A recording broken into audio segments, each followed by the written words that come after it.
I think the most precious part is कि हर बच्चा डिफरेंट होता है और हर बच्चा बहुत क्रिएटिव होता है। यानी मेरे आई फील के यानी मैं 2-2 सेमेस्टर के बाद ये समर कैंप करा था and this is a healing time था। मेरे ख़्याल में आपको ऐसे उलूम की तरफ जाना चाहिए, जो कि आपकी जो डिसइंटीग्रेटेड नॉलेज है, या अलग-अलग जो है, उसको इंटीग्रेट करनी कोशिश करेंगे। एक्चुअली जो मज़े की बात आपको बताएँ कि हमारे जो इवन जो प्रोग्रामिंग के भी कोर्सेज़ हैं, वो सारे के सारे प्रॉब्लम सॉल्विंग के ऊपर बेस्ड हैं। उसमें हम लॉजिक सिखाते हैं, उसको कुछ सोचना सिखाते हैं। सो इन ए वे एक जो प्रिंसिपल चीज़ जो हम एक्चुअली बच्चों में इम्पार्ट करना चाहते हैं, वो लॉजिकल थिंकिंग है, रीज़निंग है, चीज़ें हैं कि वो कैसे उसकी चीज़ें बनती हैं। आपने इंजीनियर्स बना दिए, सिविल इंजीनियर्स बना दिए, लेकिन आपने ये नहीं बताया हमको कि ज्योग्राफी कितनी इम्पोर्टेंट है, नेचर से खेलना कितना नुकसानदेह हो सकता है। आप डैम बनाने की बात करते हैं, लेकिन वो डैम जो कि बेसिकली पानी को रोक दें और उसका जो नेचुरल फ्लो है, जो लाखों सालों पर मुहित है, आपको अगर उसे रोक देंगे, उससे साथ ज़िंदगी एसोसिएटेड है। वो अगर आपने उसको नहीं बताया, तो what could be the horrifying repercussions behind it. अगर आप ब्रेन के बारे में पढ़ें ना, तो नॉलेज वो तब बनती है जब अलग-अलग चीज़ें के दरमियान में वो लिंकेजेस बनाता है एंड दैट्स सो ब्यूटीफुल। किसी भी बच्चे को कभी भी मसला है, तो वो कहता है मुझे ये मसला आ रहा है, कोई भी मेरी हेल्प कर सकता है। सो इवन बच्चे बच्चों की हेल्प करते हैं। So that's another very nice जो एक्चुअली जो इम्पोर्टेंट बात है वो है कि हम एक पूरा का पूरा कल्चर डेवलप करते हैं और वो कल्चर एक दूसरे की हेल्प कर लेगा। यानी एक तो है ना कि मैंने ये कर लिया, दूसरा ये कि अच्छा मैंने इसकी ये वाला एरर निकाल दिया और वो एक उससे सीख रहे हैं। हम वो बीज परो रहे हैं जिसमें हम कंप्यूटर साइंस जो प्रोग्रामिंग है वो बच्चों के अंदर नॉरिश करना चाहते हैं। तो हमारा पूरा जो लोगो है वो है nourishing seed programming, nourishing the programmer in you. That's the main slogan थी। एक बच्चा था हमद, इतना मज़े का बंदा था ना, क्या चीज़ था। तो मैंने बच्चों से पूछा सर हमें आता है कि आज आपका आज का सेशन कैसा लगा? तो सारे बच्चे कहते हैं ना कि सर बहुत अच्छा, बहुत अच्छा। हमद कहता है सर आज तो बहुत ही अच्छा। तो मैंने कहा क्यों भई आज बहुत अच्छा है, बहुत ही अच्छा क्यों नहीं कहा? तो कहता है सर आज आप मिले हुए थे।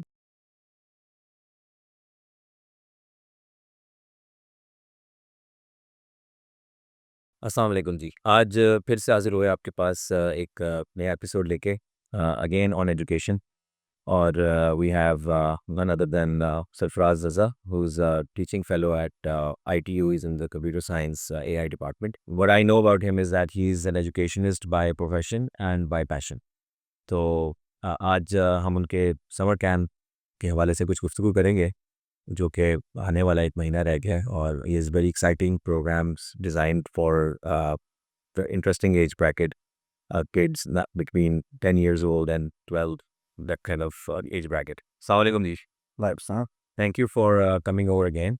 आई थिंक हमने लास्ट टाइम बात की थी, तो हमने लास्ट टाइम तो जनरल बातें की थी और हमने कहा था कि इस दफ़ा आप कुछ प्रोग्राम सोच रहे हैं एजुकेशन के हवाले से, समर कैंप्स में कुछ कोर्सेज नए नए इंटरेस्टिंग लेके आ रहे हैं। तो सबसे पहले मैं उस पे जाने से पहले आई थिंक एक फंडामेंटल सवाल है, बिल्कुल बेसिक लेवल का, कि why summer camps. So for example छुट्टियां होती हैं, बच्चे एंजॉय करना चाहते हैं, ठीक है ना। आप उनको फिर कहते हैं कि और पढ़ो छुट्टियों में। और तो मतलब मेरी वाइफ है, वो पिछले कई साल से जो है ना, मतलब मुझे एक इनवॉइस दे देती है समर में कि जी मेरी बेटी के लिए फ़लाँ स्टोरी टेलिंग का समर कैंप है और वो रोबोटिक्स का है और वो फ़लाँ है और ऑनलाइन अब बहुत ट्रेंडी हो गया हुआ है। तो थोड़ा सा वैसे ही बताएं कि what is your take on summer camps? I think it's very good question इस सेंस में कि हमारे यहाँ जो स्कूलों में पढ़ाया जाता है वो काफ़ी ज़्यादा उसकी रिजिड बाउंड्रीज होती हैं और उसमें आई थिंक जो बच्चा है जब वो कोर्सेज पढ़ रहा होता है उसमें उन्होंने बड़े पैक्ट अपने उनके समझने के उन्होंने अपने माइलस्टोन रखे थे और उसमें इसको ये आ जाना चाहिए, इसको ये आ जाना चाहिए, ये आ जाना चाहिए। उसमें जो इम्पोर्टेंट बात है वो ये कि उस जो क्रिएटिविटी है, वो इतनी ज़्यादा नहीं होती। क्यों? क्योंकि मार्क्स चाहिए उनको, उनको स उसको वो जो पेट उन्होंने जो चीज़ें बना रखी हैं, जो बुलेट्स हैं उनके, वो टिक मार्क होने चाहिए। तो उसमें रहते हुए अनफॉर्च्यूनेटली जो क्रिएटिविटी है वो रह जाती। और मेरे ख़्याल में summer is a very wonderful time in that sense. I mean, it could be wonderful going in villages और वहाँ पे जाके आप कोई मज़ेदार चीज़ कर सकते हैं, आप बहुत कुछ कर सकते हैं। लेकिन कोशिश करें कि अगर समर कैंप में बच्चों को डालना है तो उसमें उसमें क्रिएटिविटी की एलिमेंट्स हो। सो ये बेसिकली ढंग का काम अगर करना है साल में तो उसके लिए छुट्टियाँ ही बचती हैं मरते हैं बाकी सारा साल तो स्कोर एट बोर्ड पढ़ाई हुई है so that's why summer camps are valuable. और एक और बात भी है वो ये कि समर कैंप में की हुई जो चीज़ है, अगर आपने कोई ऐसी क्रिएटिव चीज़ दी है जो कि उसको उसको पूरा साल जो है वो काइंड ऑफ एंगेजमेंट में डालता रहे, तो that's would be fantastic. I mean I think ऐसी समर कैंप में चीज़ें सीखे वो, जो उसको अगले पूरे जो रिमेनिंग टाइम है उसपे वो काइंड ऑफ उसको रिफ्रेश एड करें उसको एड करेंगे, उसको जो जो उसके आइडियाज़ जो उसको पढ़ने जा रहा है, वो काइंड ऑफ उसके आई मीन उसके लिए बैकग्राउंड बना हुआ है, उसका प्लेग्राउंड बना हुआ है जिसमें वो जाके एक्सपीरियंस कर सकता है। So that is something which is it would be very beautiful for a child to explore for. अच्छा एक चीज़ मैंने ये देखी है कि समर कैंप्स में I have seen summer camps related to mostly they are related to computer programming और computer robotics और इस तरह की चीज़ें। थोड़ा सा पहले मैं देखता था उसमें कुछ स्टोरी टेलिंग कुछ क्रिएटिव एस्पेक्ट से भी होते थे समर कैंप्स। तो what can be offered as in the summer मतलब डू यू थिंक कि क्या क्या हो सकता है? I know you are definitely in computer science camp as well Hmm. But I just want to say कि summers में किस आपने क्रिएटिविटी की बात की आपने कुछ नया करने की बात की तो I just wanted to open it up a little bit के समर कैंप्स जो जो लोग ऑफर करना चाहते हैं फॉर एग्जांपल तो किस तरह के लोगों को समर कैंप्स ऑफर करने चाहिए और किस किस तरह के समर कैंप्स हो सकते हैं जो बच्चे को through out the years help करें। देखिए मेरे ख्याल में जो इम्पोर्टेंट एलिमेंट है ना वो ये है कि बच्चे को बच्चे को क्रिएटिव बनाएं, और क्रिएटिविटी बहुत सारे तरीकों से आ सकती है। Story telling is one of the most beautiful part. I mean मेरे ख्याल में ह्यूमन ने शायद सबसे खूबसूरत चीज़ जो अपनी लिए आई मीन इन्वेंट की है वो स्टोरी टेलिंग है। आई मीन और story is like the centre of मेरे ख्याल में हर चीज़ में, यानी इवन साइंस की बिगिनिंग भी के अंदर भी बेसिकली जो उसकी स्टोरी है, जो कि उसकी फ़िलॉसफ़ी है, उसके अंदर बैठी हुई है। तो यार वो उसके बगैर वो कुछ भी नहीं है मेरे ख़्याल में। और हम ये कहते हैं ना कि भई अच्छा हमें साइंस पढ़ाएँ, हमें इसकी बैकग्राउंड ना बताएँ, हम उसकी हिस्ट्री ना बताएँ। मेरे ख़्याल में उसके बगैर तो समझ ही नहीं आ सकता कि वो उसका ग्राउंड क्या है। तो आई बिलीव के दीज़ आर आई मीन ऐसा तमाम वो चीज़ें आई मीन ऐसी चीज़ें करवाने की कोशिश की जो उसपे क्रिएटिव एलिमेंट हो, और अगर वो रूट्स से जाके कनेक्ट हो जाए तो वो तो बहुत खूबसूरत बात है। अच्छा so let me tell you bigger context मुझे ये लगता है कि समर कैंप्स में आमतौर पे ये देखा जाता है कि कुछ नया जो चीज़ ऑलरेडी स्कूल में नहीं होता। सो लेट्स से मैथ्स है, मैथ्स स्कूल में होता है तो मैथ्स पे समर कैंप तुम करवा रहे हो तो पहले ही सारा साल पढ़ रहे हैं। साइंस है फॉर एग्जांपल उसमें भी जो है वो स्कूल में पढ़ाई जा रही है, इंग्लिश लैंग्वेज है और भी चीज़ हो सकती है। ऐसा क्यों नहीं होता कि कोई आए और वो कहे कि मैं जो पढ़ाया जा रहा है ना, मैं उसको 2 महीने में बेहतर कर दूँगा क्योंकि डायरेक्ट एड मिलेगी उस सब्जेक्ट के इंट्रोडक्शन में लाइक क्या कहना चाहिए उसका उसकी जो मोहब्बत है सब्जेक्ट की, वो उस बच्चे में इंस्टिल करना। तो ये ट्रेंड नज़र नहीं आता। बस ज़्यादातर लगता है कुछ एडवांस है ये, लेकिन इसका मतलब ये है कि लगता यूँ है कि जो चीज़ बिकती है उसकी तरफ लोग ज़्यादा जाते हैं कि समर कैंप में आ जाओ तो कंप्यूटर सिखा देंगे, रोबोटिक्स सिखा देंगे। ये इसमें क्यों नहीं ये होता कि हर सब्जेक्ट का समर कैंप क्यों नहीं होता? लाइक अच्छा मैथ्स, अच्छी इंग्लिश, अच्छी मेरा यहाँ से ये जो 21st सेंचुरी जो इंडस्ट्रियल रेवोल्यूशन के बाद एक सबसे बड़ा मसला हुआ था ना कि मेरे ख्याल में अलग करना चीज़ों को, कि स्पेशलाइज़ेशन इज़ इम्पोर्टेंट। उसने मेरे ख्याल में एक बड़ा प्रॉब्लम क्रिएट किया है कि बच्चे जो है ना लोगों को आप चाहते हैं कि स्पेशलाइज़्ड चीज़ पढ़ाएँ। उसने ना एक काफ़ी बड़ा एक मेरे ख्याल में इसका बड़ा बड़ा प्रोडक्टिव फ़ायदा भी था कि लोग स्पेशलाइज़्ड चीज़ें करना शुरू हुए। उससे चीज़ें जो है ना वो काफ़ी ज़्यादा वो एडवांस हुई। लेकिन इसके नुकसान भी बहुत हुए, ठीक है ना? जैसे फॉर एग्ज़ाम्पल मैं बच्चों को एक बड़ी एग्ज़ाम्पल देता हूँ कि आपने इंजीनियर्स बना दिए, सिविल इंजीनियर्स बना दिए, लेकिन आपने ये नहीं बताया उनको कि ज्योग्राफ़ी कितनी इम्पोर्टेंट है। नेचर से खेलना कितना नुकसानदेह हो सकता है। आप डैम बनाने की बात करते हैं, लेकिन वो डैम जो कि बेसिकली पानी को रोक दें और उसका जो नेचुरल फ्लो है, जो लाखों सालों पर मुहित है, आपको अगर उसे रोक देंगे तो उससे उससे साथ ज़िंदगी एसोसिएटेड है। वो अगर आपने उसको नहीं बताया, तो what could be the horrifying repercussions behind it? I mean this is important. तो मेरे ख़्याल में आपको ऐसे उलूम की तरफ जाना चाहिए, जो कि आपकी जो डिसइंटीग्रेटेड नॉलेज है, या अलग-अलग जो है, उसको इंटीग्रेट करने की कोशिश करें। तो in that perspective I think कि आपको अ, समर कैंप्स जैसा कि जो भी आपको अपॉर्चुनिटीज़ मिलें, उसमें आपको ऐसे कोर्सेज़ ऑफ़र करने चाहिए जो बच्चों के Diverse. जो डाइवर्स चीज़ें हैं, जो अलग-अलग उसको दिख रही हैं, उसको इंटीग्रेट करके एक तरह से कनेक्शन बनाएँ। और वो बड़े इम्पोर्टेंट है। मेरे ख़्याल में it's one of the most beautiful part of यानी अगर आप ब्रेन के बारे में पढ़ें ना, तो नॉलेज वो तब बनती है जब अलग-अलग चीज़ें के दरमियान में वो लिंकेजेस बनाता है। Hmm. And that's so beautiful. That's what. ठीक है? और एंड आई बिलीव कि जिस जो हमने रहा फॉर एग्ज़ाम्पल अपना पूरा का पूरा जो आइडिया शुरू किया था, उसमें भी फॉर एग्ज़ाम्पल हमने प्रोग्रामिंग शुरू किया। ठीक है? प्रोग्रामिंग क्यों शुरू किया? हमने रियलाइज़ किया कि जैसे उर्दू इम्पोर्टेंट है, जैसे इंग्लिश इम्पोर्टेंट है, मैथमेटिक्स इम्पोर्टेंट है। हम बच्चों के लिए प्रोग्रामिंग क्यों हमें इंट्रोड्यूस करनी चाहिए? बिकॉज़ एक तो सबसे खूबसूरत बात हो रही है कि प्रोग्रामिंग एक ऐसी चीज़ है जो कि बहुत सारी चीज़ों को मिला सकती है। यानी मैथमेटिक्स को, फिज़िक्स को, हमें कितनी खूबसूरती से वो जोड़ सकती है। यानी जब हम उनको गेम सिखाते हैं, तो उसमें मैथमेटिक्स भी होती है, उसमें फिज़िक्स भी इन्वॉल्व होती है, उसमें स्टोरी टेलिंग भी होती है।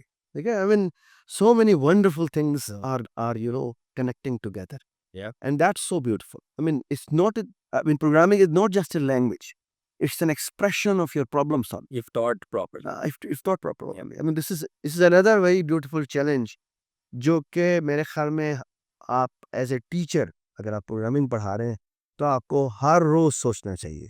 क्योंकि आपको जब बच्चे आपके पास आते हैं, तो वो हर एक अपने अपने डिफरेंट यानी कि लर्निंग डिफरेंसेस के साथ आते हैं। उसके डिफरेंट एक्सपीरियंसेस हैं और फिर आप कैसे उन्हें जानें और उनको उनको उससे कनेक्ट करें, that's a beautiful and challenging. So for an average parent, आप क्या recommend करते हैं? How should they evaluate summer camps? Like I know there are bunch of them. एक तो ये आसान सा है कि घर के पास हो, हाँ। ठीक है, वहाँ भेजते हैं। लेकिन उसके अलावा फॉर एग्जांपल आई थिंक जैसे आप हैं, आप basically like teaching eight university, ठीक है, आप अंडरग्रेड को पढ़ा रहे हैं, प्रॉब्ली मास्टर्स को भी शायद पढ़ा रहे होंगे। तो उस लेवल का बंदा जिसको इवेंचुअली ये पता है कि आगे क्या आना है, हाँ जी। वो वहाँ का सारा नॉलेज लेकर बच्चों को जब पढ़ाने आता है, तो ये जो चांस है उनसे सीखने का, बिकॉज़ आमतौर पे स्कूलों में जो टीचर्स होते हैं वो उनको ऑनेस्टली उन्होंने वो वाला साइड नहीं देखा होता। वो बीएड, एमएड इस तरह की एजुकेशन के कुछ चीज़ें उनको पता होती हैं जो कि लेकिन उनके पास बहुत ज़्यादा वो नहीं होता एक्सपोज़र। तो एपी ऐसे लोगों से पढ़ना बहुत ज़रूरी है। उनके पास भेज ही दें बच्चे को तो मेबी 2 महीने में वो कुछ ना भी सीखे, मतलब लेकिन फिर भी कुछ सीखेगा। तो लेकिन इसके अलावा मतलब क्या क्राइटेरियाज़ और हो सकते हैं? कंटेंट को एक आम आदमी कैसे गेज करे तो भई ये वाला कंप्यूटर साइंस ज़्यादा अच्छा सीखेगा यहाँ पे मेरा बच्चा, या रोबोटिक्स वहाँ ज़्यादा अच्छा सीख लेगा। तो आई इस थिंक या मेरे ख्याल में ना ये बहुत इम्पोर्टेंट बात है। मैं यहाँ पर एड्रेस ना सिर्फ ये कि पेरेंट्स से करना चाहता हूँ, मैं यहाँ पे टीचर्स से भी करना चाहता हूँ कि प्रोग्रामिंग जब आप बच्चों को सिखाने लगे हैं, तो it should not be instruction following. ठीक है।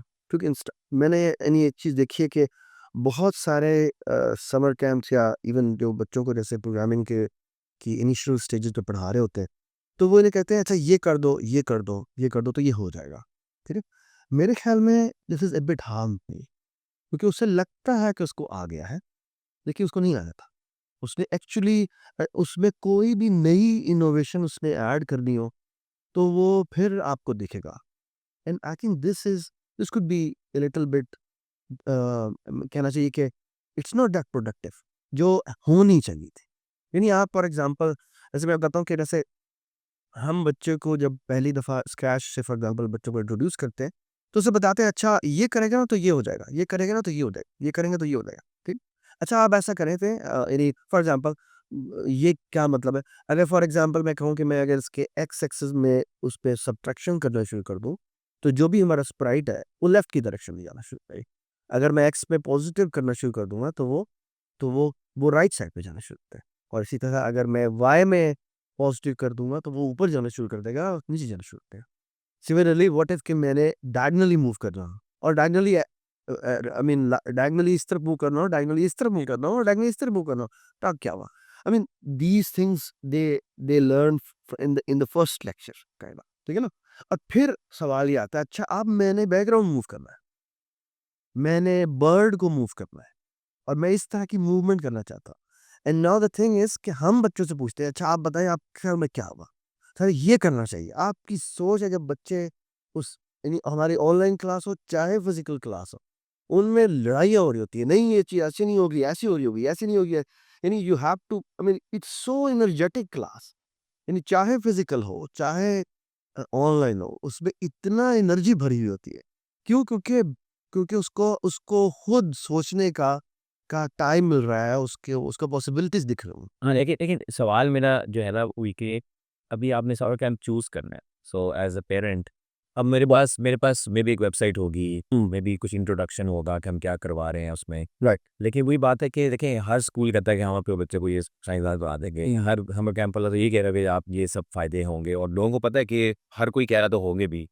But what is how can they evaluate, how can they compare the offerings जो कि मुख्तलिफ समर कैंप्स में उनको नज़र आती है। रिसर्च करने वाले पेरेंट्स को पता, बहुत रिसर्च करते हैं लोग। तो हाउ डू दे रेट और कंपेयर के may be profile, may be monthly cost, ये चीज़ें तो होती हैं। हाँ, ये तो लेकिन और कोई तरीका है, मे बी पास की वीडियोस देख लें, 1-2 लेक्चर्स अटेंड करें, टेस्ट करें। आई थिंक ये all of these things are important. मेरे ख्याल में पास्ट लेक्चर देखते हैं, पास्ट लेक्चर की रिकॉर्डिंग्स देखें। मेरे ख्याल में देखें बच्चों की एंगेजमेंट, अगर फॉर एग्जांपल आपको रिकॉर्डिंग मिल जाती है, तो आप देखें बच्चों की एंगेजमेंट कैसे होती है। जैसे फॉर एग्जांपल हमने इवन वो भी एंगेजमेंट की रिकॉर्ड की होती है कि जिसमें बच्चे काम कर रहे होते हैं और बच्चे सवालात कर रहे होते हैं कि अच्छा सर जी ये मेरा मसला आ रहा है, ये मेरा मसला आ रहा है, और इवन टीएस के दरमियान में इंटरेक्शन कैसे होंगे, तो आप उनसे डिटेल मांगें। फिर उनसे पूछें बच्चों का कौन सा काम करने को देते हैं, क्या आप काम करवाते हैं, क्या काम बच्चों को करने को देते हैं। क्योंकि एक तो है ना कि एक तरह से फोर्स किया जाए, एक है पॉसिबिलिटीज दे दी जाए कि बेटा आप ये भी एक्सप्लोर करें, आप ये भी एक्सप्लोर करें, आप ये भी एक्सप्लोर करें। सो द थिंग इज़ कि कितना वर्कआउट किया हुआ उन्होंने, यानी कितनी डिटेल में उन्होंने प्लॉट्स बनाए हुए हैं अपने लेक्चर्स के, अपने असाइनमेंट्स के। आस्क देम कि वो हमें शेयर करें कि पूरा प्लॉट है क्या, ठीक है? और अब इन एक तरीका ये होता है कि आप किसी एक्सपीरियंस जो जो जो आपके जैसे कंप्यूटर साइंस थोड़ी सी पढ़ी हुई है, उससे आप दिखा दे सकते हो, एडवाइस ले लें कि वो कि ये कितनी डिटेल में है, इसमें कितनी क्रिएटिविटी जो है वो बच्चे इन्वॉल्व है, कितनी instruction following involve. I mean the most precious part is कि वो खुद कितनी एक्सप्लोरेशन करेगा। बिल्कुल सही है। यानी वो चीज़ें जो कि उसे उसे खुद करके दिखा दी जाए, और दूसरी है कितनी उसने खुद एक्सप्लोरेशन करनी। दोनों का काइंड ऑफ एक बैलेंस होना चाहिए, और वो दोनों की दोनों आँखों वो उसको उनको एक्सप्लेन करवाना चाहिए कि देखिए ये भी हम ये भी करवाते हैं, हम ये भी करवाते हैं, और हम ऐसे करवाते हैं। सही है। सो आई थिंक आस्क देम कि आप कैसे करवाते हैं? थोड़ा एंगेज हो जाएँ हुँ। और बस सिर्फ ऑफरिंग और वो दे के बस उसी वक़्त क्लिक बाइंग ना करें, तो उसे थोड़ा एंगेज करें और देखेंगे पूरा बैक। डिटेल जाने कैसे कैसे करवाते हैं? आप यूनिवर्सिटी में पढ़ाते हैं, don't you find it difficult to engage with peers? बहुत सारी चीज़ और बहुत खूबसूरत। I think the most precious part is कि हर बच्चा डिफरेंट होता है, और हर बच्चा बहुत क्रिएटिव होता है। यानी मेरे आई फ़ील के यानी मैं 2-2 सेमेस्टर के बाद ये समर कैंप कर रहा था, and this is a healing time for me. अच्छा। यानी I mean I some time actually most of the time actually ऐसा होता है कि अनफॉर्चुनेटली जब आप यूनिवर्सिटी लेवल के बच्चों को पढ़ाते हैं, तो तो बहुत सारे बच्चे अनफॉर्चुनेटली उन पे बहुत ज़्यादा टाइम लगाना पड़ता है, इस सेंस में कि दे आर उनकी क्रिएटिविटी मर चुकी होती है। स्कूल्स ने, कॉलेजेस ने उनकी क्रिएटिविटी को मार दिया होता है अनफॉर्चुनेटली। और आई थिंक उसके पीछे रीज़न है कि हमने उनको क्रिएटिव काम बच्चों को करने नहीं दिया, और इतने अरसा करने नहीं दिया, ग्रेड के पीछे भगाया कि वो क्रिएटिविटी उनकी काइंड ऑफ डेड हो चुकी थी। अब वो हर चीज़ पूछते हैं कि ये सवाल मैं करूँ, सर जी कितने नंबर हो गए इसके? नंबर हो गए तो मैं करूँगा, वरना मैं नहीं करूँगा। आई mean this is so sad या कि आपको बहुत टाइम लगता है उनके साथ, आप बिल्कुल ड्रेन हो जाते हैं। यानी बच्चे ऐसा नहीं कि मेहनत करते हैं, हमें मार्क्स के थ्रू, बहुत सारे तरीकों के थ्रू उनको ड्राइव करना पड़ता है। लेकिन बच्चों में ये ड्राइव नहीं होती, बच्चों को मार्क्स करनी पड़ी होती है, बच्चों की होती है अच्छा इसने ये कर लिया, मैं भी ये करके दिखाऊँगा। सो आई मीन उसमें उसमें उसकी विल ही बड़ी डिफरेंट है। तो उसमें अगर आप एक दिखा दें मैंने ये किया, वो कहता है भाई मैं तो ये करते नहीं जाऊँगा। सो आई मीन बच्चा नए-नए प्रॉब्लम लेके आ रहा है, सर जी ये तो आपने किया था, मुझे बताया वो कैसे होती है? सो यानी उसने कितनी गेमें खेली होती हैं, उसने इतनी चीज़ें देखी होती हैं कि वो पूछता है कि भाई मैंने ये भी करना है, मैंने ये भी करना है, मैंने ये भी करना है। तो आई मीन वो फुल ऑफ एनर्जी है। या आपने उसको चैनल करना है।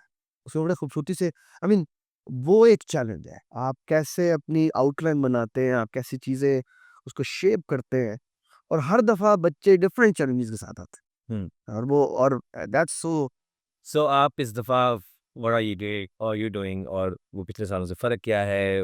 Just walk us through like all the summer camp, all the courses that you have. अच्छा इस समर कैंप में I am so excited I mean क्योंकि हमने इस दफ़ा जो नंबर ऑफ कोर्सेज़ रखे हैं, पहली बात है कि वो ज़्यादा रखे हैं। पिछली दफ़ा यानी पहले जितने भी समर गुज़रे उसमें हमने यूजुअली एक स्क्रैच का कोर्स होता था और एक पाइथन का कोर्स होता था और एक रोबोटिक्स का कोर्स होता था। हुँ? इस दफ़ा हमने प्लान ये किया है कि 3 होते थे। हाँ, 3 कोर्स होते थे। और इस दफ़ा हमारा हमने जो चीज़ इम्पोर्टेंट ऐड की है वो ये कि एक तो हमने एक तो हमारा वही क्लासिकल स्क्रैच का कोर्स और जो छोटे बच्चों के लिए यानी पहली दफ़ा इंट्रोड्यूस हो रहे हैं उस स्क्रैच प्रोग्रामिंग से, तो उनके लिए हमने स्क्रैच रखा है जो कि जिसकी जो एज अगर आपको थोड़ा बताऊँ कि जो इसकी एज लिमिट है, वो हमने रखी है 6 प्लस एज। तो 6 साल से बड़ा हो मतलब ये तो उसे काउंटिंग आती है, ठीक है? उसको काउंटिंग आनी चाहिए ताकि क्योंकि अगर काउंटिंग ग्रेड कौन-सा बनता है वैसे? 6 is like what? First grade? उस वो फर्स्ट सेकंड क्लास में हो, ठीक है? फर्स्ट सेकंड क्लास में अगर वो है तो यूजुअली जो उस एज के बच्चों को काउंटिंग आती है 100 या 1000 तक आती है और उनको थोड़ा-सा एडिशन सब्ट्रैक्शन का पता होता है। क्यों? क्योंकि हम पहले ही लेक्चर में काइंड ऑफ कोऑर्डिनेट एक्सेस पे जाते हैं। अल्दो कि हम पूरा समझाते हैं, लेकिन अगर उसको एडिशन सब्ट्रैक्शन का पता है कि भाई अच्छा प्लस करने से चीज़ें आगे आगे और प्लस का डिफरेंट मतलब हो सकता है। फॉर एग्ज़ाम्पल एक्स-एक्स में प्लस करने का और मतलब है, वाई-एक्स में प्लस करने का और मतलब है। तो अगर उसको एडिशन का पता है, सब्ट्रैक्शन का पता है, तो उसे मल्टीप्लिकेशन, डिवीज़न वो समझा सकते हैं। बट उसको एडिशन सब्ट्रैक्शन का काइंड ऑफ आइडिया होना चाहिए। सो सो हमारा पहला जो स्क्रैच का कोर्स है वो ये रिक्वायर करता है। फिर हमने एक और मज़ेदार काम किया कि स्क्रैच जिन बच्चों ने पढ़ी होती है और हम पाइथन जिन बच्चों को ऑफ़र करते हैं ना वो तकरीबन 10 साल के बच्चे हैं।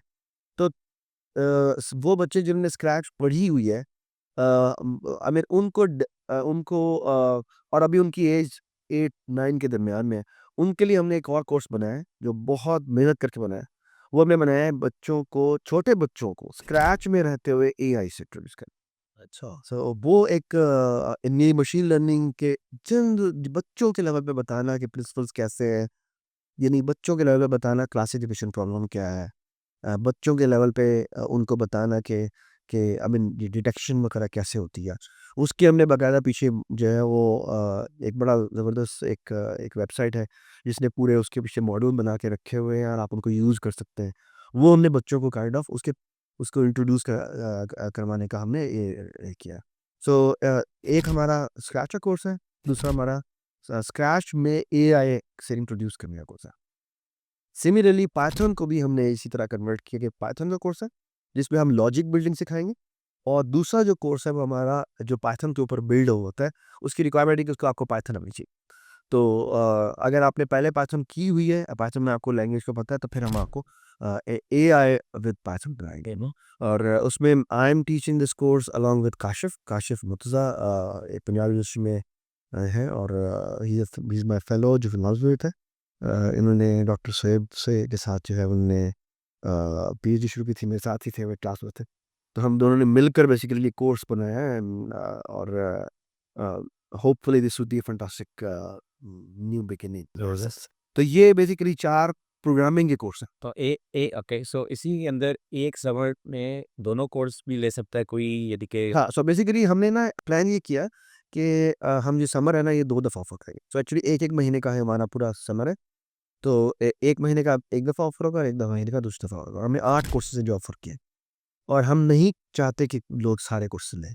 तो हम चाहते हैं बेसिकली कि आप चूज़ करें। सो फॉर एग्ज़ाम्पल पाइथन की जो चीज़ है, उसमें हम चाहते हैं कि उन्हें पहला अगर सिर्फ़ लॉजिक बिल्डिंग विद पाइथन उसको पाइथन पहले नहीं आती तो पहले वो पाइथन का कोर्स लेगा और अगर सेकंड मंथ में उसको चाहिए कि वो फिर अगर वो उससे आगे कंटिन्यू करना चाहता है तो वो एआई विद पाइथन जो है वो ले सकता है। इसी तरह अगर वो स्क्रैच का पहला कोर्स जो है वो पहले ले, और अगर वो स्क्रैच पे वो कमांड हासिल कर चुके हैं एंड दे फील कि वो उसको आगे और भी इंट्रोड्यूस करना चाहते हैं तो फिर they can take the second course जो कि हमारा एआई विद विद स्क्रैच है। इसी तरह फिर हमने थोड़े से बड़े बच्चों के लिए जो एक जो कोर्स जो बनाया हुआ है वो एक एक रोबोटिक्स है। रोबोटिक्स हम 10 ईयर प्लस की बात करते हैं क्योंकि हमने थोड़ा-सा उससे इलेक्ट्रिसिटी से खेलना है और कुछ चीज़ें जो है वो बनानी है, जैसे फॉर एग्ज़ाम्पल हमने रोबोट्स वगैरह बनाने की कोशिश करनी है। और हमारा काफ़ी मज़े-मज़े के प्लान्स हैं हमारे कि उसमें एक तो हमें रेसिंग कार टाइप बनानी है और ऑब्स्टेकल डिटेक्शन और इस तरह की चीज़ें करनी है। और हम वी आर ट्राइंग कि हम कोशिश करें कि बच्चों को उसके प्रिंसिपल बता सकें। क्यों? क्योंकि वी बिलीव कि the next world is of robotics. अभी हमें एक एग्ज़ाम्पल नज़र भी आ रही है, ठीक है ना? तो let's not talk about that, but the thing is के this is has become a need. और फ्यूचर में हमारा प्लान ये भी है कि we are going towards maybe हो सकता है इस जो सेकंड टाइम जब रोबोटिक्स ऑफ़र करें तो उसमें वी आर ट्राइंग कि हम शायद ड्रोन्स की तरफ जाएँ। बट नेक्स्ट ईयर तो definitely we are going towards drones.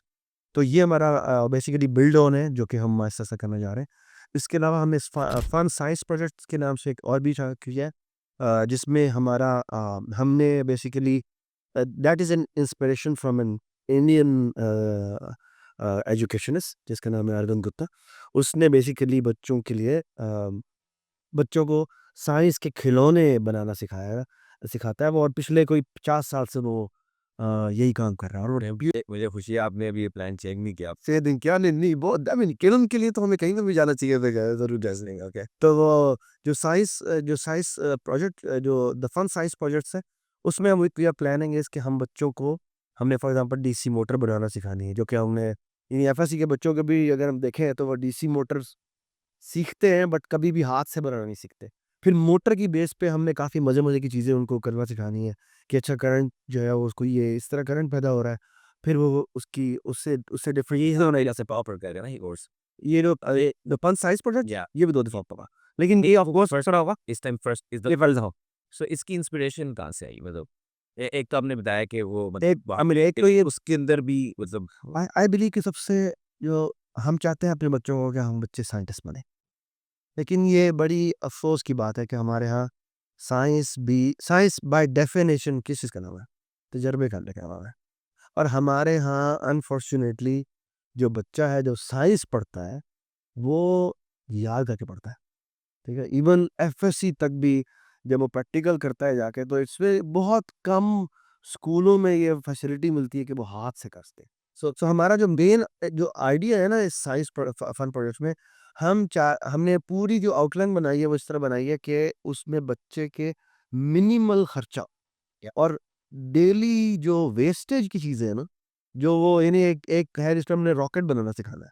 और उसका जो जो विंड को यूज़ करते हुए हम कैसे उसको बनाएँगे, और उसमें उसने बेसिकली तकरीबन तमाम की तमाम चीज़ें जो यूज़ करनी है, वो यानी बोतल है जो यूज़ करनी है जो कि वो जो कि हम आम तौर पे डिस्पोज़ कर देते हैं, वो उसी को यूज़ करेगा। मुझे सॉरी मुझे एक बात याद आ गई वो मुझे अपने बचपन में एक स्कूल का एक प्रोजेक्ट याद आ गया कि इसके लिए समहाउ मुझे अपने ताया-अब्बू के पास जाना पड़ा था और उनकी जो सिगरेट की डब्बियाँ थी सारी अच्छा वो मुझे उनसे खूब अच्छी खासी मिल गई थी तो वो एक हेल्प मुझे एकदम से याद है कि हमने भी कोई ऐसा प्रोजेक्ट किया था एक ज़माने में। अबे मतलब बच्चों को यानी वो चीज़ें जो वेस्ट हो रही है, उसको रीयूज़ करना सिखाएँ।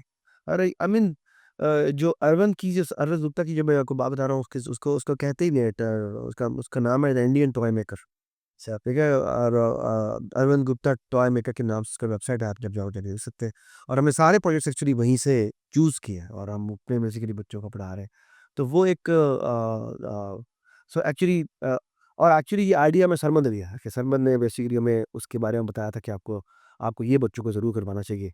और एक सवाल आपके ज़हन में आना चाहिए कि देखें ये सारे हमारे जो कोर्सेज़ हैं कोर्सेज़ हैं। वो सारे सीएस से कोर्सेज़ हैं, हमने इसमें ये कहाँ से हम लेके आ गए। तो जो मेन इम्पोर्टेंट बात है वो ये कि इसमें भी एसेंशियली हम उनको सिखा क्या रहे हैं, रीज़निंग सिखा रहे हैं, प्रॉब्लम सॉल्विंग सिखा रहे हैं। और एक्चुअली जो मज़े की बात आपको बताएँ कि हमारे जो इवन जो प्रोग्रामिंग के भी कोर्सेज़ हैं, वो सारे के सारे प्रॉब्लम सॉल्विंग के ऊपर बेस्ड हैं। उसमें हम लॉजिक सिखाते हैं, उसको सोचना सिखाते हैं। सो इन अ वे एक जो प्रिंसिपल चीज़ जो हम एक्चुअली बच्चों में इम्पार्ट करना चाहते हैं, वो लॉजिकल थिंकिंग है, रीज़निंग है, चीज़ें हैं कि वो कैसे उसकी चीज़ें बनती हैं। सो मुझे जो समझ में आया है उसमें you have robotics, you have 2 courses in Python, you have 2 courses in scratch and one is science one. And one is the एक जो सबसे एक गेम तो 2 और कोर्सेज़ रहते हैं, जो थोड़े से बड़े बच्चों के 12 से ऊपर के बच्चे सही के। है। एक उसमें है गेम डेवलपमेंट विद यूनिटी और उसमें व्हाट वी एक्सपेक्ट है कि उसको एक प्रोग्रामिंग लैंग्वेज आनी चाहिए, एटलीस्ट गो थ्रू उसे करना चाहिए। तो पाइथन हो, सी प्लस जो भी होंगे हम उसको सी शार्प के अंदर गो थ्रू करवाएंगे और फिर उसमें हम उसको यूनिटी में गेम बनाना सिखाएंगे, 2Ds एंड 3Ds को ना।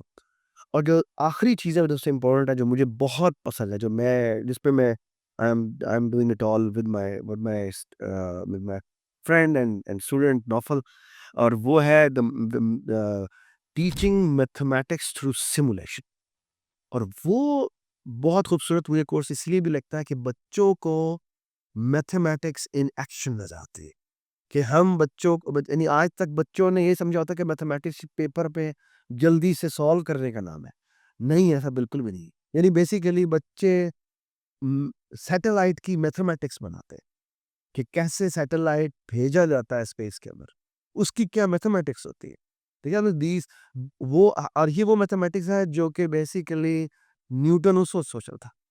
ये आई मीन, और वो वही मैथमेटिक्स है जिसके थ्रू सैटेलाइट्स जो है वो सन के अराउंड, यानी प्लैनेट्स जो है वो जिसको हम नेचुरल सैटेलाइट भी कहते हैं, वो सन के अराउंड गो करते हैं। So actually what we are understanding is के what is the mathematics behind the universe, so I mean and that is so essential. So मैं एक I am just tempted to ask this question. मैं तो पहले ही कह रहा था कि समर कैंप्स इतने ज़्यादा होते हैं कि उसमें कन्फ्यूजन हो जाती है कि कौन सा समर कैंप करें। हाँ जी। आपने तो खुद ही 8 कोर्सेज़ ऑफ़र कर दिए हैं।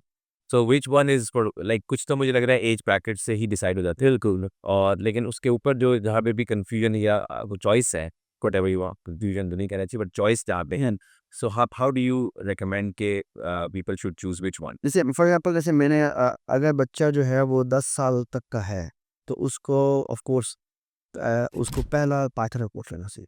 ठीक है? उसे पाइथन का कोर्स लेना चाहिए 1 महीने में, और दूसरा अगर उसे उससे आगे कंटिन्यूएशन में अभी पढ़ना है तो अभी पढ़ ले, वरना वो उसके ऊपर प्रैक्टिस कर सकता है। अगले साल वो may be introducing AI with Python ले सकता है। या अगर उसे लगता है कि अभी वो उसने ग्रिप हासिल कर ली है, तो फिर वो नेक्स्ट मंथ में जो है वो एआई लेने वाला है कोर्स उससे। इसी तरह मैथ लैब आई बिलीव कि उसको लेना चाहिए। उसको पहले मंथ में लेना है तो पहले मंथ में ले, दूसरे मंथ में लेना है दूसरे मंथ में ले। रोबोटिक्स है, रोबोटिक्स उसको वो पहले मंथ में भी ले सकता है, दूसरे मंथ में भी ले सकता है। सो और इसी तरह गेम डेवलपमेंट है। तो एक्चुअली अगर आप देखें तो जो बड़े बच्चों के कोर्स हैं वो 4 हैं। सो उसमें मैथ मैथ लैब है, गेम डेवलपमेंट है, रोबोटिक्स है। अगर उसे साइंस से इंट्रोड्यूस करना है तो साइंस प्रोजेक्ट भी है। सो द थिंग इज़ कि आई वुड रिकमेंड कि उसको एट अ टाइम 3 कोर्सेज़ ज़्यादा नहीं लेने चाहिए। ठीक है। और इमेजिन 1 मंथ में। 1 मंथ में, और अगले मंथ उसको फिर बकाया जो है वो 3 कुछ कोर्सेज़ इसका कोई सब होमवर्क वगैरह होता है, बस उधर ही होकर आ रहा है? तकरीबन हम उनको ओपन ग्राउंड्स देते हैं। और यूजुअली होता ये है कि वो होमवर्क एज़ सच उस तरह का होमवर्क नहीं होता। वो इस तरह से होता है कि ना कि उसके लिए डिस्कवरी पॉइंट्स होते हैं। तो हम कहते हैं यार ये चीज़ें आप ट्राई करें। सो द थिंग इज़ कि हम हालाँकि उनको कहते नहीं कि ये होमवर्क की तरह की चीज़ है, लेकिन हो बच्चे खुद करते हैं। और फिर ये कि हमने फिर एक ऐसी प्लेटफ़ॉर्म बनाया हुआ है, जैसे फॉर एग्ज़ाम्पल हमने डिस्कॉर्ड चैनल बनाया हुआ है। सो हमारा हर कोर्स का एक डिस्कॉर्ड चैनल होता है। तो बच्चे जब वो करते हैं तो साथ ही वो शेयर करते हैं। और जब वो शेयर करते हैं तो दूसरे बच्चे खुद ब खुद इंसाइट होते हैं कि हमने भी ये काम करना है। सही। तो बच्चे अपने बनाई हुई चीज़ें जो हैं वो वीडियोज़ शेयर कर रहे होते हैं। हर तकरीबन हर लेक्चर के विदिन हाफ एन आवर बाद बच्चे की वीडियोज़ आना शुरू हो जाती है। और जब एक बच्चा दूसरे बच्चे की वीडियोज़ देखता है ना, so that's a big inspiration for it कि ये मैंने करना ही करना है। तो फिर हम इवन पेरेंट्स को भी रिकमेंड करते हैं कि आप वो ग्रुप जॉइन करें। तो उससे होता है ये कि अच्छा वो बच्चा ये कर रहा है, तो वो एक तरह से वो उनको एक तरह से वो अच्छा ये भाई उन वो उस बच्चे ने ये किया है, आई मीन, और आप क्या कर रहे हैं, अच्छा ये कर रहे हैं, तो उससे वो काइंड ऑफ एक एक्साइटमेंट क्रिएट हो जाती है। तो वो एक कल्चर है जो कि वो पूरा का पूरा डेवलप होता है इस पूरे के पूरे फिनोमेना के अंदर। अच्छा, इसमें ये एक क्लास कितनी देर की होती है? हर जो स्क्रैच की जो क्लास है, जो बच्चे क्योंकि छोटे होते हैं तो हमने उसकी 1 घंटे की रखी हुई है। ठीक है। तो वो उसमें भी हम तकरीबन 45 मिनट या 35 मिनट की या 45 मिनट का मैक्सिमम लेक्चर होगा, बाकी 30 मिनट का बेसिकली बच्चा वो खुद वहाँ पर बैठे काम कर रहा होगा, ताकि हम बच्चों को वहीं पर हैंड्स ऑन करवा लें। या इवन ऑनलाइन अगर है तो ऑनलाइन बैठ के बच्चों को जो है, हमारी टीएस की टीम होती है, वो हम जब ज़ूम पे काम करवा रहे होते हैं, तो हम इवन ब्रेकआउट रूम्स बना देते हैं। तो उसमें होता ये है कि तकरीबन 2 या 3 या 4 टीएस हैं, और वो हर एक ब्रेकआउट रूम में जो बच्चे जो हैं वो डिवाइड हो जाते हैं। 5 से 10 बच्चे जो हैं वो डिवाइड हुए होते हैं। तो हाँ, तो टीएस जो है वो उनकी स्क्रीन शेयरिंग करवा के उनको देख रहे होते हैं। तो वो काफ़ी ईज़ी हो जाता है हमें हैंडल करना। ऑनलाइन में ये फिज़िकल में बच्चे जो हैं तो आपका एक ही क्लास जो हो रही होती है, ऑनलाइन भी होती है और वो भी होती है या अलग-अलग चलती है? अलग तरह की, यानी बेसिकली है ये कि अगर आप तो बेसिकली हमने जो कोर्स ऑफ़र ऑफ़र किए ना, ये हमारे फ़िज़िकल का मोड, फ़िज़िकल के बच्चे अलग हैं और ऑनलाइन के अलग हैं। तो एक्चुअली हम हमसे 2 मोड भी ऑफ़र कर रहे हैं। तो वो बच्चे जो कि फ़िज़िकल में लेना चाहते हैं, लाहौर से हैं, तो दे आर एनकरेज्ड कि वो लाहौर में, तो वो यहाँ पर आईटीयू में आके लें।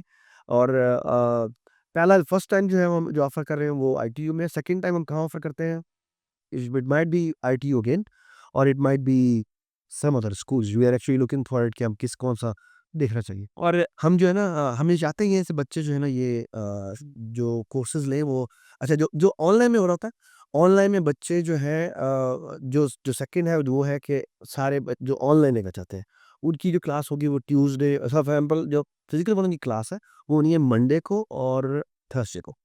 एक और वीक में 2 क्लास। 2 क्लासें। और जो ऑनलाइन वाले बच्चे हैं, उनकी क्लास होगी ट्यूसडे वाले दिन और फ्राइडे वाले दिन। और एक वेडनेसडे को एक कंबाइन हमारी हमारे स्लॉट्स होंगे, जिसमें हम बच्चों को कहेंगे कि आपको कोई प्रॉब्लम अगर आ रहा है, तो वो हमसे आके पूछ सकते हैं, और वो ऑनलाइन ही होगा। और वो दोनों का कंबाइन होगा। एक तो उसमें एक और जो बड़ी मज़ेदार बात है, वो ये कि हम चाहते हैं, हमने एक ना बड़ी मज़ेदार एक तरह से कल्चर, जो मैं आपको बताया था ना कि वो क्या है, उसमें ना हम ये क्या करते हैं कि बच्चे एक तो काम लेके आते हैं, अपना वहाँ पे दिखाते हैं। उसमें ना एक और अच्छी चीज़ जो हम करते हैं वो ये कि ना कि हम कई दफ़ा हम क्लासरूम वो ब्रेकआउट रूम्स बनाते हैं। उसमें वो बच्चा जिसने काम कर लिया है, हम उस वो बच्चा जिसको मसला आ रहा है, उसको कहते हैं चलो जाके सॉल्व करो। ठीक है? उससे होता ये है कि बच्चा प्रोग्रामिंग में बहुत ज़्यादा जो प्रोग्रामिंग सीखता है ना, वो गलतियों से सीखता है। गलतियों को निकालने से सीखता है। तो ये एक और बड़ी इम्पोर्टेंट बात तो है एक कि वो मब्बे रहती है। तो एक तरह से वो एक्टिविटी भी हो रहती है। चलिए मेरा मसला ये आ रहा है, मेरा मसला ये आ इवन इसका डिस्कॉर्ड चैनल पे भी हमने क्या किया हुआ है। लेकिन लेकिन उसमें लोग बाज़ दफ़ा ऐसा होता है कि जब नहीं हल कर पाता, तो वहाँ पे बड़ा डिसअपॉइंटेड सा होता है कि तो उसमें फिर उसमें टीएस आ जाते हैं। ये तो समझ सर जी हमसे नहीं हो रहा सर। तो फिर वहाँ पे फ़ौरन अच्छा ये टीएस की त अब टीएस को का मसला आ गया, वो आप वो भी करते हैं। इसी तरह हमने फॉर एग्ज़ाम्पल डिस्कॉर्ड चैनल है। तो डिस्कॉर्ड चैनल में हमने बाकायदा एक वीडियो चैनल अलग बनाया हुआ है। तो उसमें किसी भी बच्चे को कभी भी मसला है, तो वो कहता है मुझे ये मसला आ रहा है, कोई भी मेरी हेल्प कर सकता है। सो इवन बच्चे बच्चों की हेल्प करते हैं। So that's another very nice, जो एक्चुअली जो इम्पोर्टेंट बात है वो ये कि हम एक पूरा का पूरा कल्चर डेवलप करते हैं, और वो कल्चर एक दूसरे की हेल्प कर लेगा। यानी एक तो है ना कि मैंने ये कर लिया, दूसरा ये है कि अच्छा मैंने इसकी ये वाला एरर निकाल दिया, और वो एक उससे सीख रहे हैं। मैं आपको एक बड़ी मज़ेदार बात बताता हूँ, हमने ना एक ये जो आइडिया आया था ना, ये कहाँ से आया? अच्छा, बहुत सारे बच्चों को बहुत सारे मसले आ रहे थे। तो मैं यूजुअली करता ये था कि फिर यानी मैं 5 साल के एक्सपीरियंस में मैं आपको बता रहा हूँ कि पहले दूसरे साल में बच्चों के काफ़ी उनके बच्चों के खवाल के काम नहीं होते थे। तो हमने कहा चलिए ऐसे करते हैं, एक सेशन रख लेते हैं, इसमें बच्चों की हम हेल्प किया करेंगे। तो फिर ना हमने ना बच्चे फिर आते हैं, फिर हमने ये भी करना शुरू कर दिया कि हर लेक्चर के शुरू में आप अपनी स्क्रीन दिखाएँ, आपके जो मसले आ रहे हैं हम आपको हेल्प काम कर सकते हैं। तो हमने ना ये रियलाइज़ किया कि अच्छा ऐसे करते हैं, फिर बड़े-बड़े सेशन रखते हैं। जो कि अपनी वेडनेसडे वाला डे है ना, हमने किस तरह से किया। उसमें ना वो ये था कि हमने एक सेशन किया, तो मैं आपको बताता हूँ वो कितनी खूबसूरत मेमोरी है। वो कोई तकरीबन अ, साढ़े 3 घंटे का सेशन था, और मज़े की बात ये थी कि मैं उसमें सिर्फ़ ये मेरा काम क्या था, मेरा काम ये था कि मैंने इसमें ब्रेकआउट ज़रूर बनाया हुआ था। अच्छा, इस बच्चे को ये मसला आ रहा है, अच्छा भाई कौन इसकी हेल्प कर सकता है? मैं हेल्प कर सकता हूँ। हमने अच्छा ये वाला जो ब्रेकआउट नंबर जो 8 है ना, उसमें आप चले जाएँ। अब वो उसके मसले आप देख के रखना। अच्छा, अब उसमें ना तकरीबन कोई 50 से करीब बच्चे थे जो कि आए हुए थे, सारे के सारे उसी का मसला हल कर रहे थे। अब हुआ ये कि वो जब पूरा सेशन खत्म हुआ ना, उसमें अभी मेरे पास वो वीडियो पड़ी हुई है, मैं I can share with you that. उसने बच्चों से मैंने पूछा कि अच्छा उसमें मैंने किसी भी बच्चे की कोई भी हेल्प नहीं, ठीक है? उसमें एक बच्चा था हमद, इतना मज़े का बनता ना, क्या चीज़ था। उसमें उसने ना उसमें मैंने बच्चों से पूछा सर कहा कि आज आपका ऐसा सेशन कैसा लगा? तो सारे बच्चे कहते हैं ना कि सर बहुत अच्छा, बहुत अच्छा। हमद कहता है सर आज तो बहुत ही अच्छा। तो ना मैंने कहा क्यों भाई आज बहुत ही अच्छा क्यों लगा? तो कहता है सर आज हम आप बने हुए थे। Nice. So what a beautiful you know I mean feeling के हम आज जो है वो एक बड़ी सी बने हुए थे। This is something really nice. So कब से स्टार्ट हो रहा है ये?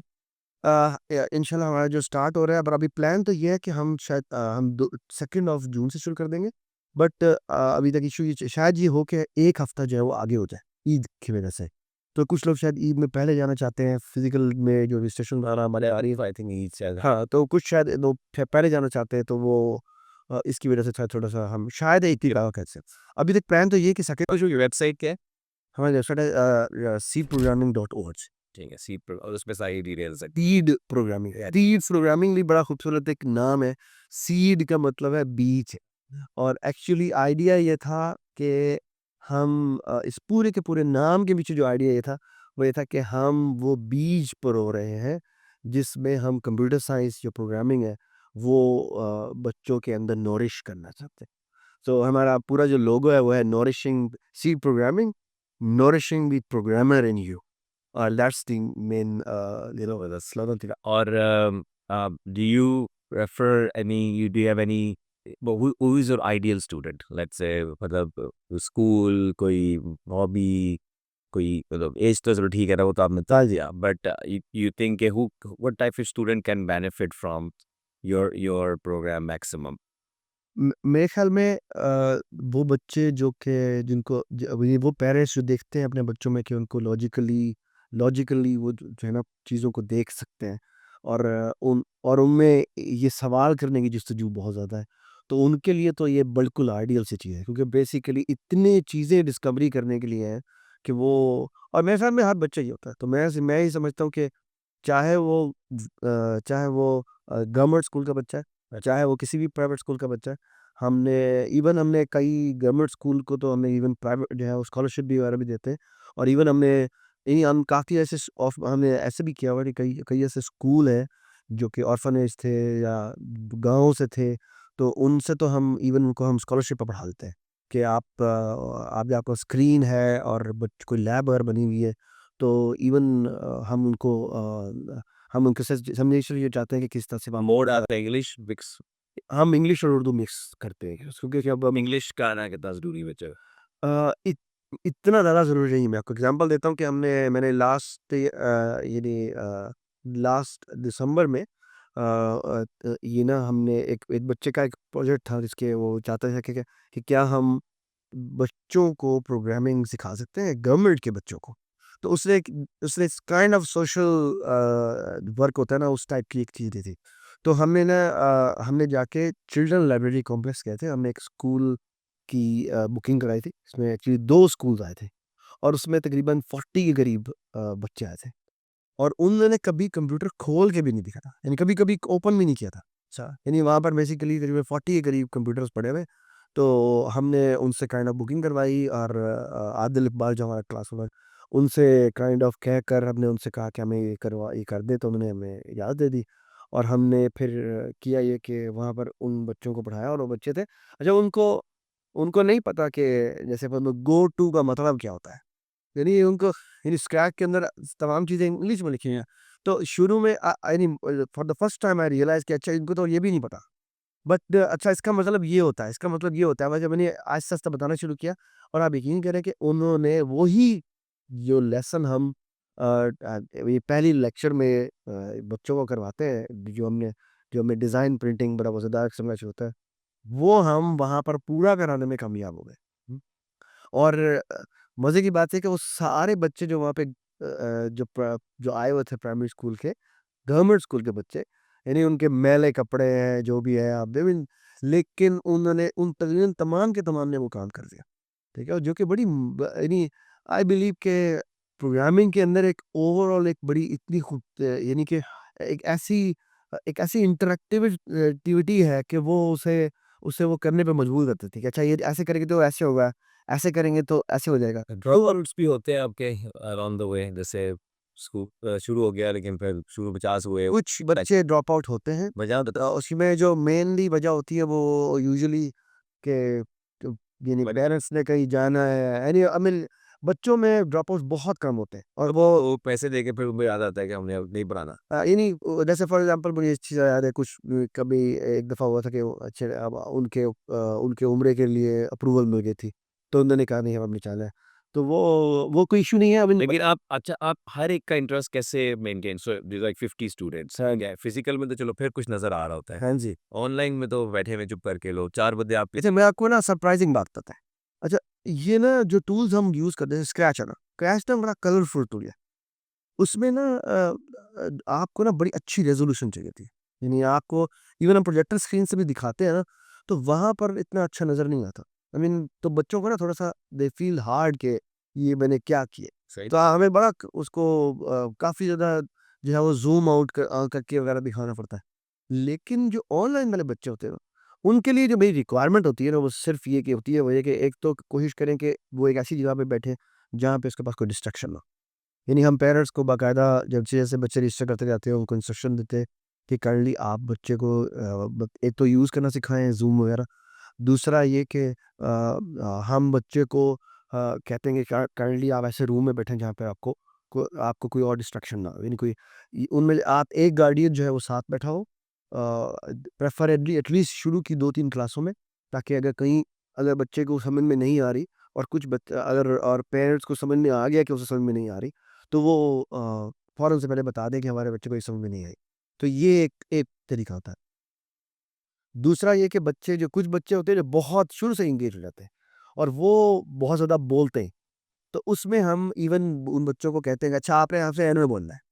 तो और फिर ये कि हम काइंड ऑफ बच्चों को खुद कहते हैं अब आप बोलें। इस तरह हम कहते हैं कि बच्चे अपनी वीडियो ऑन करें। फिर इस तरह बच्चों को हम ब्रेकआउट रूम्स में भेजते हैं कि अच्छा चलो आप ऐसा करें यहाँ पर, हाँ, ताकि प्रेशर कम होता है, ताकि आप इन्हें 8 लोगों में बोलना आसान, हाँ, 3 लोगों में बोलना, 4 लोगों में बोलना आसान है, 5 लोगों में बोलना आसान है। तो इस तरह की हम एक यानी मेक श्योर करते हैं कि बच्चे जो हैं वो यानी फ़ील सेफ करें और बोलें। और इसकी कोई एंड पे असेसमेंट होती है या कुछ, या बस? तकरीबन 7 असेसमेंट चल रही होती है। तो होता ये है कि तकरीबन हमारा हर वीक में एक काइंड ऑफ एक प्रोजेक्ट है जो चल रहा होता है। तो अगर मैं आपको यहाँ पे यानी फॉर एग्ज़ाम्पल मैं आपको एक तस्वीर दिखाता हूँ कि जैसे यहाँ पर आपको आपको एक नीड फॉर स्पीड तरह की गेम है जो जो चल रही है। एक डायनो रन गेम है जो बन रही है। एक काइंड ऑफ आप समझ लें बिलियर्ड की तरह की गेम है जो कि बना रहे हैं बच्चे। इस तरह एक गेम है जिसपे वो मारियो की तरह की गेम है जो बन रही है। I mean all these kinds of game जो कि बच्चे बना रहे होते हैं जो कि स्क्रैच में। लेकिन जो इम्पोर्टेंट चीज़ है वो गेम नहीं है, उसके पीछे प्रोग्रामिंग के कॉन्सेप्ट्स है जो सीख रहा है। लूप्स कैसे है। स्क्रैच पढ़ा हुआ, चाहे दोनों स्क्रैच पढ़ ले वो, हाँ, हाँ। उसका लॉजिकल पाथ फिर पाइथन की तरफ जाना होता पाँच मिनट चल जाना। है। अच्छा, फिर वो उसके बाद वहाँ से, लेकिन उसको फिर फ़ायदा बहुत होता होगा। उसे बॉस की लॉजिक और उसकी तो फिर दुनिया खुल जाती है ना। अब देखें ना एआई, अब अगर फॉर एग्ज़ाम्पल अगर वो लॉजिकल बिल्डिंग सीख जाता है, एआई सीख जाता है, तो एआई के बाद तो उसके पास दुनिया खुल रही है। कंप्यूटर विज़न खुल गया है, उसके पास ऑब्जेक्ट डिटेक्शन खुल गया है, ड्रोन्स के थ्रू से ये जो है वो ऑब्जेक्ट को आइडेंटिफ़ाई करना है। I mean all these things are also part. एक और सवाल जी, जी। कि सो अब आपने उसको प्यास लगा दी, हाँ जी। कुछ ना कुछ स्किल भी पैदा होगी, लेकिन अगली सीढ़ियाँ उसने फिर उसी स्कूल में चले जाना है वापस। बिल्कुल सही जानते तो हैं। आपसे सीखेगा वो कैसे, या उसको सिखाते हैं ऑनलाइन कैसे सीखना है? लाइक हाउ, मतलब अगली उसकी जो रिक्वायरमेंट्स है वो फिर कैसे पूरी होगी? हाँ, this is a very very important challenge. या और क्योंकि इम्पोर्टेंट बात ये है कि क्योंकि आपने 2 महीने मेहनत की, हाँ, उसको सिखाया, उसे नज़र आया, फिर वो 4 महीने उसी एनवायरनमेंट में चला गया। उसके बाद फिर वो तो इसलिए ना आई मीन एक तो इम्पोर्टेंट बात ये है कि ना मैंने इसीलिए आम तौर पे जो है ना मैं जैसे विंटर कैंप भी करा था। और विंटर कैंप में फिर होता ये है कि ना कि वो बच्चे जो कि काइंड ऑफ उनको एक तरह से ऐसे ऐसे हम इन्हीं कोर्सेज को एक नई रिफ्रेशमेंट के साथ भी लेके आते हैं। तो एक तो तरीका हमारा ये है कि दूसरा ये कि बच्चों को हम इस तरह के ओपन ग्राउंड्स एंड तक छोड़ते हैं कि देखिए आप बेटा ये भी कर सकते हैं, आप ये भी करना चाहें कर सकते हैं। तो वो बच्चे और हम इवन उन कभी भी उन जो डिस्कॉर्ड चैनल वगैरह हैं, कभी भी क्लोज नहीं करते। तो इवन बच्चे उसके बाद भी आते रहते हैं कि सर मैंने ये ट्राई करने की कोशिश की। जैसे मैं बताता हूँ आपको एग्ज़ाम्पल, हमारी एक बहुत बड़ी अचीवमेंट जो मैं आपको बताऊँगा कि ये है कि हमारी एक स्टूडेंट है, ईमान नाम है इसका। और वो हमसे तकरीबन 5 साल हमारे साथ पढ़ी है। और उसका मैं आपको एक इसकी इसके मैं उसकी अचीवमेंट्स आपको बताऊँ तो आपको आपको मज़ा आ जाएगा कि उसने पहले तो स्क्रैच पढ़ा, फिर जो है पाइथन पढ़ा, और फिर रोबोटिक्स पढ़ा, फिर मैथमेटिक्स पढ़ा, ठीक है? तो अब आई मीन उसका देखने का चीज़ों का अंदाज़ ही बदल गया है। तो उसने ना पहले लंदन में एक कॉम्पिटिशन हुआ था, जिसमें रोबोटिक्स की बेस पे उसने बेसिकली काइंड ऑफ एक डिटेक्टर बनाया था, और उसमें she is an asthma patient. तो उसने क्योंकि यहाँ पर स्मोक वगैरह बहुत ज़्यादा थी, तो उसने एक्चुअली डिटेक्टर बनाया पूरा का पूरा, जो उसको बता देता है कि इस पर इतनी यानी किसी भी इन्वायरमेंट में अगर वो बैठी हुई है तो उसे पता अच्छा यहाँ पर जो है इस वक्त जो है वो आपको ये फ़ौरन लगा लेना चाहिए। और शी won the